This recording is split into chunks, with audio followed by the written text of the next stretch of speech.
Maithili express की शानदार प्रस्तुति।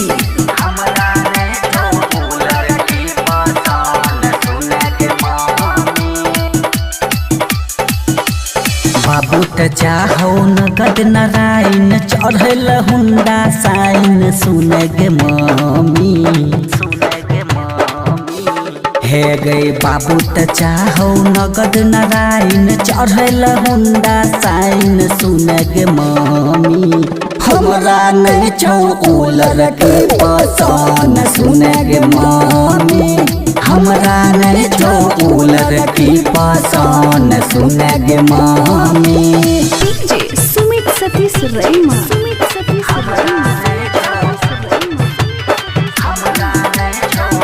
खुशी रिकॉर्डिंग स्टूडियो बलुआहा।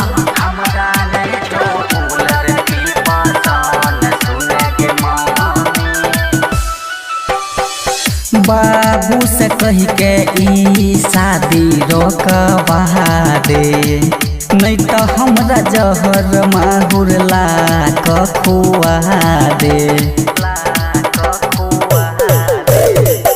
बाबू से कही के ई शादी रोकवा दे नहीं तो जहर माहुर माई हमरा खुआ दे।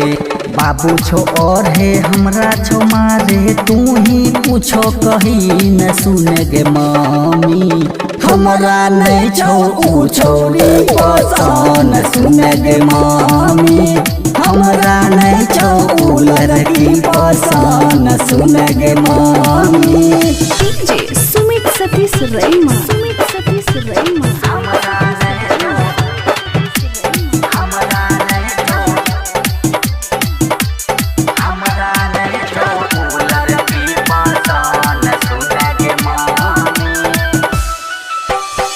धोती कुर्ता पर बाबू गेलो गे भोलाई डलको हमरा गर्दन में फसरी लगाई